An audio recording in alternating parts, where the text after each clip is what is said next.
इस वीडियो में हम आयुर्वेद के बहुत ही महत्वपूर्ण विषय द्रव्य गुण शास्त्र के अंतर्गत रस विज्ञानीय के बारे में चर्चा करेंगे, जिसके अंतर्गत हम इन रसों के परिचय, इनकी संख्या और इसी के साथ इन रसों की पंच महाभूत उत्पत्ति के बारे में चर्चा करेंगे।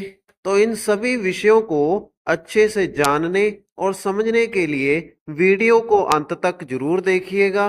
तो इस व्याख्या में सबसे पहला हेडिंग रस विज्ञानीय का लिखा है, जिसके अनुसार लिखा है कि रस इंद्रिय द्वारा जिस विषय अर्थात आहार औषध द्रव्यों के स्वाद गुण का ज्ञान या ग्रहण होता है, उसे रस कहते हैं।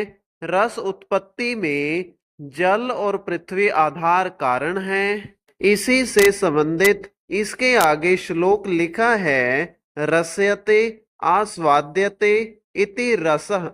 रस की प्रस्तुत व्याख्या के अतिरिक्त रस शब्द से आहार रस, रस धातु, पारद, स्वरस का भी बोध होता है। तो अब इस व्याख्या का अर्थ जान लेते हैं। मनुष्य अपनी रस इंद्रिय अर्थात जीवा के द्वारा जिस विषय अर्थात टेस्ट को ग्रहण करता है, उसे रस कहते हैं। रस की उत्पत्ति में जल और पृथ्वी महाभूत आधार कारण होते हैं। रस की उत्पत्ति पंच महाभूतों से ही होती है, मगर इनमें जल और पृथ्वी महाभूत की प्रधानता होती है। आयुर्वेद में रस शब्द का प्रयोग टेस्ट के अलावा आहार रस, रस धातु, पारद और स्वरस के लिए भी किया जाता है। इसके बाद अगला हेडिंग रस संख्या का लिखा है, जिसमें लिखा है कि सभी आचार्य निर्विवाद रूप से रसों की संख्या 6 बताते हैं। इन 6 प्रकार के रसों में मधुर, अम्ल, लवण, कटु, तिक्त और कषाय का नाम लिखा है। इन सभी 6 प्रकार के रसों को इनके नाम के साथ लोक भाषा के नाम और उदाहरण के साथ अगले चार्ट में बताया गया है। इस चार्ट में सबसे पहला नाम मधुर रस का लिखा है, जिसका लोक भाषा का नाम मीठा है और इसकी उदाहरण में शक्कर, गुड़, द्राक्षा, घृत, दूध और मुलट्ठी लिखे गए हैं। इस टेबल में लिखे गए दूसरे रस का नाम अम्ल रस है, जिसका लोक भाषा नाम खट्टा है। इसकी उदाहरण में नींबू, जंबीरी नींबू, इमली, आंवला, दाड़िम का नाम लिखा गया है। इस टेबल में लिखे गए तीसरे रस का नाम लवण रस है, जिसे लोक भाषा में नमकीन कहा जाता है। इसकी उदाहरण में सेंधव, समुंदर, विड लवण, यवशार और सर्वांचल का नाम लिखा गया है। लवण रस की उदाहरण में लिखे गए सभी नाम नमक के प्रकार के ही नाम हैं। इस टेबल में लिखे गए चौथे नंबर के रस का नाम कटु रस है, जिसे लोक भाषा में चरपरा कहा जाता है। इसकी उदाहरण में काली मिर्च, पिप्पल, सौंठ, चित्रक, यवामिशार, मूत्र, पित्त आदि लिखे हुए हैं। इसके बाद चार्ट में लिखे अगले रस का नाम तिक्त रस है, जिसे लोक भाषा में कड़वा कहा जाता है।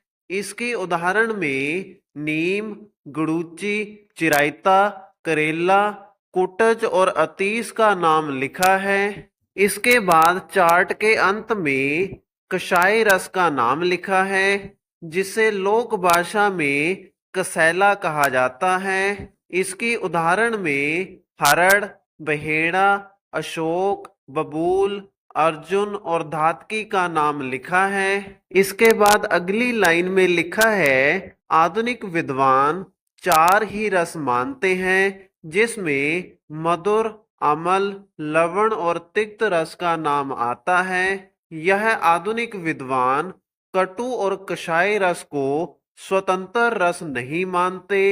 इसके बाद अगला हेडिंग पंच महाभूतों से षड रसों की उत्पत्ति का लिखा है, जिसमें लिखा है कि जिस प्रकार सभी द्रव्य पंच भौतिक होते हैं, उसी प्रकार रस भी पंच महाभौतिक होते हैं, जिससे संबंधित इसके बाद श्लोक भी लिखा है। इस लिखे गए श्लोक का अर्थ ये है कि दो दो भूतों की अधिकता से मधुर आदि 6 रसों की उत्पत्ति होती है। पृथ्वी और जल की अधिकता से मधुर रस, पृथ्वी और अग्नि की अधिकता से अम्ल रस, जल और अग्नि की अधिकता से लवण रस, आकाश और वायु की अधिकता से तिक्त रस, अग्नि और वायु की अधिकता से कटु रस एवं पृथ्वी व वायु की अधिकता से कषाय रस उत्पन्न होता है। इसके बाद इसी व्याख्या को टेबल के अनुसार लिखा गया है। इस टेबल में एक तरफ महाभूतों की अधिकता वाले नाम लिखे हैं और दूसरी तरफ उससे होने वाली रस उत्पत्ति का नाम लिखा है। द्रव्यों में पाए जाने वाले हर प्रकार के रस के अंदर वैसे तो पंच महाभूतों की उपस्थिति होती है, मगर फिर भी हर प्रकार के रस में दो पंच महाभूतों की प्रधानता होती है। इसी प्रधानता को इस टेबल में लिखा गया है। इस टेबल के बाद अनुरस की व्याख्या लिखी गई है, जिसमें लिखा है कि किसी भी द्रव्य को चखते समय प्रधान रस के बाद जिस रस का ज्ञान होता है उसे अनुरस कहते हैं। अगर किसी द्रव्य का मुख्य रस मीठा है और उस मीठे रस के बाद उस मनुष्य को द्रव्य में से खट्टे रस की अनुभूति होती है, तो वह खट्टा रस ही अनुरस कहलाता है।